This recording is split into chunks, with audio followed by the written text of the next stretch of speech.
नमस्कार, मैं डॉक्टर हेमंत शर्मा आज आपको एनलार्ज प्रोस्टेट के बारे में बताने जा रहा हूं। एनलार्ज प्रोस्टेट मतलब प्रोस्टेट का साइज बढ़ना। अब जैसे ही प्रोस्टेट का साइज बढ़ता है, ठीक है, तो उसमें कुछ सिम्टम्स आते हैं। अब ये पूछे कि प्रोस्टेट का साइज बढ़ना क्या कॉमन है, तो देखो एक उम्र होती है, उसके बाद प्रोस्टेट का साइज बढ़ना कॉमन होता है। तो कितनी एज के बाद ये अनकॉमन होता है प्रोस्टेट का साइज बढ़ना, और किस एज के बाद ये कॉमन होता है, तो आज हम ये जानेंगे। अगर आपका एज 40 के अंदर है तो प्रोस्टेट एनलार्जमेंट काफी रेयर होता है, अनकॉमन होता है, पर हम ये नहीं कह सकते कि होता ही नहीं है, होता है, ठीक है। अब इसके कॉमन सिम्टम्स अपीयर होते हैं 50 के बाद, ठीक है, प्रोस्टेट का साइज बढ़ना 50 के बाद, और थोड़ा सा ट्रबल आ सकता है 60 के बाद या 80 के बाद, ठीक है। 1/3 पॉपुलेशन 60 के बाद इन्वॉल्व होती है, ठीक है। तो ये हो गया आपका प्रोस्टेट एनलार्जमेंट के बारे में। अब क्या सिम्टम्स आएंगे और क्यों प्रोस्टेट का साइज बढ़ता है, कैसे पहचाने, क्या ट्रीटमेंट करें, ठीक है, तो इसके बारे में आज हम इस वीडियो के माध्यम से जानेंगे। अगर आप चैनल पे नए हैं तो सब्सक्राइब कर लें, और व्हाट्सएप नंबर मेरा वीडियो के डिस्क्रिप्शन में रहेगा, कृपया डायरेक्ट कॉल ना करें, अपना मैसेज करें वहां पे व्हाट्सएप नंबर पे जाके, ठीक है।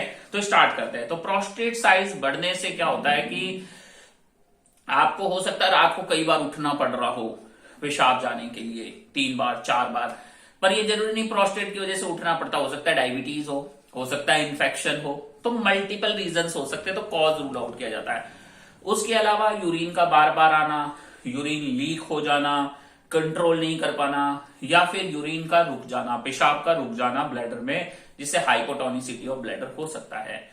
तो ये सिम्टम्स आ सकते हैं। या फिर लीक हो जाना खांसने छींकने पे, ओवर एक्टिव ब्लैडर भी प्रोस्टेट की वजह से हो सकता है। या पेशाब की धार बराबर नहीं आना, या पेशाब में कई बार जलन होना, क्योंकि प्रोस्टेट का साइज बढ़ा, अब वहां इंफेक्शन हो गया, प्रोस्टाइटिस, तो इस कारण से भी हो सकता है, ठीक है। कई बार बुखार आना, बुखार क्यों, क्योंकि यूरिन रुकता है तो इन्फेक्शन हो गया। और लार्ज प्रोस्टेट से यूटीआई, यूरिनरी ट्रैक्ट इन्फेक्शन हो जाना, ये सारी चीजें हैं, ठीक है। एक प्रोस्टेट कैंसर है, उसके बारे में मैंने अलग से बता रखा है। बीपीएच का टॉपिक मैंने ऑलरेडी कवर कर रखा है, बिनाइन प्रोस्टेट हाइपरप्लेजिया, ये भी एक तरीके का प्रोस्टेट एनलार्जमेंट है। अब बात ये उठती है कि सभी प्रोस्टेट साइज जिन जिन का बढ़ता है उन सबको सिम्टम्स आएंगे, नहीं, ऐसा जरूरी नहीं है। हो सकता है किसी के प्रोस्टेट का साइज 200 ग्राम हो, पर उसकी धार बढ़िया हो, फर्स्ट क्लास हो, तो उसको दवाई की भी जरूरत नहीं है, ठीक है। ध्यान रखें, प्रोस्टेट साइज बढ़ने पे दवाई नहीं दी जाती है, अगर आपको सिम्टम्स से तकलीफ है तो दवाई दी जाती है। अब जो प्रोस्टेट का साइज बढ़ा है उसको क्या नॉर्मल किया जा सकता है, क्या ये क्योरेबल है, तो ये क्योरेबल है। क्या सर्जरी से होगा या मेडिसिन से होगा, तो मेडिसिन से ही क्योर हो जाता है, ऐसा मैं नहीं कह रहा हूं, बुक्स कहती है, ठीक है। और काफी सारे पेशेंट्स क्योर हुए हैं प्रोस्टेट के, जिनका साइज बढ़ा है, बिना ऑपरेशन के सिर्फ दवाइयों से ही क्योर हो जाता है।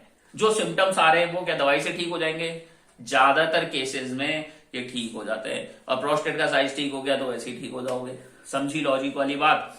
अब बात करते हैं कि सारे सिम्टम्स पॉजिटिव हैं, तो क्या कारण है कि प्रोस्टेट बढ़ रहा है।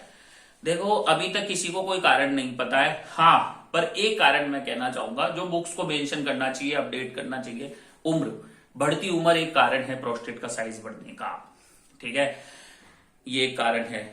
अभी तक बुक में मेंशन नहीं है, पर ये मैंने अपनी थ्योरी से बताया। उसके बाद हम बात करते हैं कि प्रोस्टेट का साइज बढ़ गया, ठीक है। अब उसके अलावा रिस्क फैक्टर्स तो पता है, रिस्क फैक्टर मतलब प्रोस्टेट साइज बढ़ने का डायबिटीज, मोटापा, हार्मोन डिसबैलेंस, फैमिली हिस्ट्री, दादा दादी, दादा परदादा, नाना, उनके भी पिताजी, उनको था फादर, तो ये फैमिली हिस्ट्री रिस्क फैक्टर, ठीक है। मेल में होता है प्रोस्टेट, फीमेल में नहीं होता, ये समझने की बात है, ठीक है। ये हो गया erectile dysfunction is one of the cause of prostate enlargement, ठीक है। उसके अलावा अब हम एल्कोहल भी कई बार शामिल करते हैं, ये रिस्क फैक्टर्स हो गए। अब बात करें कि कैसे जांच करें कि बीपीएच है या कोई और कारण है, तो देखो पहले देखो शुगर, HbA1c बढ़ा हुआ हो तो डायबिटीज है तो डायबिटीज ट्रीट करो, प्रोस्टेट के सिम्टम्स नहीं है, ठीक है। फिर डायबिटीज ट्रीट करने के बाद भी अगर प्रोस्टेट के सिम्टम है तो प्रोस्टेट को भी ट्रीट करो, ये हो गया फर्स्ट थिंग। इन्फेक्शन है, इन्फेक्शन ट्रीट करो, फिर प्रोस्टेट की मेडिकेशन, तो ऐसे चलता है ट्रीटमेंट। डायग्नोज कैसे करें, सोनोग्राफी करा लो, सिंपल होल एब्डोमेन, उससे पता चल जाता है प्रोस्टेट का साइज इतना है, ब्लैडर में कोई सिस्टाइटिस तो नहीं है, इन्फेक्शन तो नहीं है, सिस्टाइटिस ठीक है। उसके अलावा कितना साइज है तो वो रूटीन एब्डोमिनल सोनोग्राफी या केयूबी में पता चल जाता है। उसके बाद हम अगर और रूल आउट करना चाहते हैं तो एक ट्रांसरेक्टल अल्ट्रासोनोग्राफी होता है, उससे करा सकते हैं एग्जैक्ट देखने के लिए कोई प्रोस्टेटिक एब्सेस वगैरह तो नहीं है, उनपे मैं अलग से आपको वीडियो बनाऊंगा, ठीक है। तो ये हो गया ट्रीटमेंट के पॉइंट ऑफ व्यू से, ठीक है। इन्वेस्टिगेशन। अब सीरम पीएसए कब करते हैं? अगर इन्फेक्शन है तो पीएसए नहीं कराना है, ध्यान रख लेना। इन्फेक्शन है पीएसए कराओगे बड़ा हुआ आएगा, फॉल्सली आपको लगेगा कैंसर है, तो वो नहीं है। इन्फेक्शन ट्रीट हो, सब कुछ नॉर्मल हो, उसके बाद पीएसए कराओ, ठीक है। तो पीएसए फिर एक्चुअल आता है। पीएसए बढ़ा हुआ है तो हम एमआरआई प्रोस्टेट पे जा सकते हैं।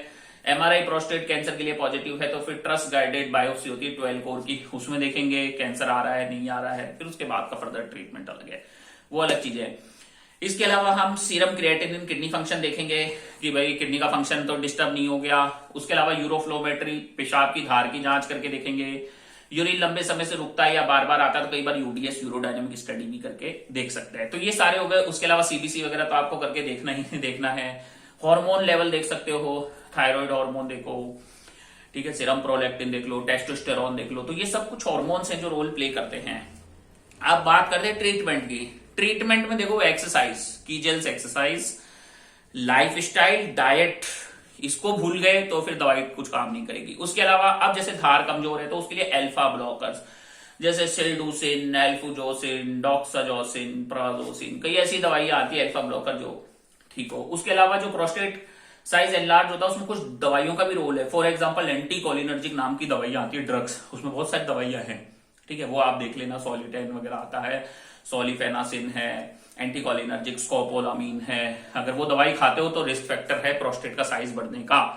तो ट्रीटमेंट में अब साइज रिड्यूस करनी है तो 5 अल्फा रिडक्टेज इनहिबिटर्स आते हैं। अब इनको लेने के 3 से 6 महीने तक तो प्रोस्टेट का साइज कुछ ही नहीं होता, टस से मस ही नहीं होता, नॉर्मल रहता है। उसके बाद साइज धीरे धीरे रिड्यूस होने लगता है। फिर कुछ फॉस्फोडाइएस्ट्रेज इनहिबिटर जैसे ट्रालाफिल, सिल्डेनाफिल, तो ये भी प्रोस्टेट का साइज तो नॉर्मल रहता है, इससे चेंज नहीं होता। चेंज 5 अल्फा रिडक्टेज इनहिबिटर से ही श्रिंक होता है। बाकी ये सिम्टम्स को रिलीव करती हैं। और जैसे मैंने बताया कारण को ढूंढेंगे तो कॉज के ऊपर हम वर्कआउट करेंगे, ये चीज हो गई। अब बात आती है सर्जरी की। तो सर्जरी इसमें रेयर जरूरत पड़ती है, ऐसा नहीं कि हर किसी को सर्जरी की जरूरत पड़ रही है। अगर कॉज पे अच्छे हाथों में आप लगे हो तो आपको देखिए कि वो मेडिसिन से ही क्योर कर देंगे। ये है इसका फंडा। लास्ट में थैंक यू, धन्यवाद। वीडियो अच्छा लगा लाइक करें, चैनल पे सब्सक्राइब कर लें। और मैंने बताया सर्जरी का बहुत बहुत ही रेयर रोल है, ऐसा नहीं, पर अभी के जमाने में सर्जरी बहुत हो रही है, जम के हो रही है, तो थोड़ा बचें और अच्छे हाथों में जाएं, एक्सरसाइज करें, लाइफस्टाइल समझें, डाइट समझें, रिस्क फैक्टर अवॉइड करें, तो आप देखिए आपको ऑपरेशन का जरूरत नहीं पड़ेगा। लास्ट में थैंक यू, धन्यवाद, गुड बाय, नमस्कार।